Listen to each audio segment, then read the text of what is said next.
Yeah, so check it out. This your boy Akon. And the first time I met Michael Jackson, I ain't even gonna lie to you, dog. I thought I was gonna be super crazily starstruck.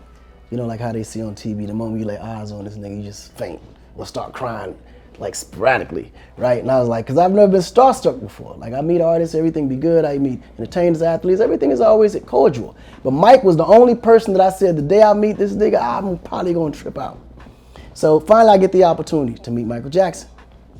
I fly out to Vegas and I'm greeted by Muhammad, which is his head security, Muslim guy, right? He come and said, yes, Mr. Jackson is upstairs waiting for you. So we're going upstairs. At this point, this is when I realized, okay, everything about Mike is choreographed. Nothing is natural, everything is set up. This invitation, I said, okay, cool. We go upstairs. We're walking down this long, windy hallway with two big ass golden double doors waiting at the end, right? So we walking and I'm thinking to myself, damn, I'm about to walk through them double doors and meet the legend. Like, oh shit. What am I gonna say? I don't wanna say nothing stupid, you know what I'm saying? You don't wanna come off like no groupie and shit, you know what I'm saying? But this is Michael motherfucking Jackson, right? So we go through the doors. We go through the doors and right in the middle of the floor, there's this chair. Like just big ass king looking type of chair. Mike's sitting in this shit. And I'm like, what the fuck going on, right? But clearly, all this was set up. The next thing you know, Muhammad's like, your guest is here, Mr. Jackson. The chair just starts spinning. Like slow motion. I'm like, oh shit, I'm about to see this nigga face. Yo, crazy reaction I ain't never expect ever, right? Soon as he turns around and faces me, I didn't really know what to say, but he just jumped up and was like, hey, Akon, man, what's up, man? Go. He runs up, give me this big ass hug, and I'm hugging him, and I'm like, oh shit, I feel like I've been knowing this nigga forever. Come to find out, he was just as a big a fan of me than I was of him. I didn't realize how in tune Mike was with what was happening in the music business. You know, so we sat down, man, he's telling me about all the stuff he's doing, the foundation and all these programs he got for the kids, and you hear what I'm doing. He's like, man, we gotta come together and build schools in Africa, and he was like, you wanna go to the movies? I was like, movies? You go to the movies? He said, yeah, let's go. So he goes into the room.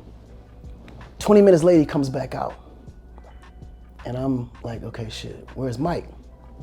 The guy that came back out was like, I'm right here. I was like, this ain't Mike. I said, Mike, that's you? This nigga came out looking like an old man with a long ass beard, this little hat move in his trench, like a complete disguise.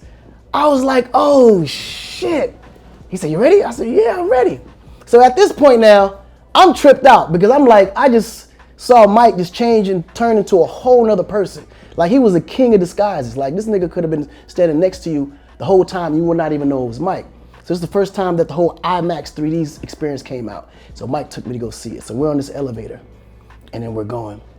And as we're going up the escalator, somebody recognizes me, right? He's like, oh my God, is that Akon? And then you see Mike going like this. I'm like, yo, Mike, what are you doing?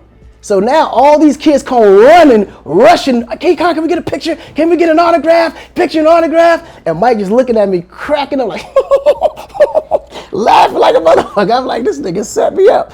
I should set his ass up. But then I thought about it, man, hell no. These motherfuckers, this is Mike, we ain't leaving this hotel. But he was just so astonished to watching how the fans was on me. And he set me up, mind, the whole time. And the whole time, believe me, I'm wanting to set him up, but I know it could be super, super dangerous. But I just watched it all happen. But it was just an amazing experience to hang out with that Mike for that moment and have that little bit of fun. But after that, we hung out for like 2 years straight. Just working on records, unfortunately, before he passed. But he's a good nigga. Yeah, check it out. This your boy Akon. And that's the first time I met Michael Jackson.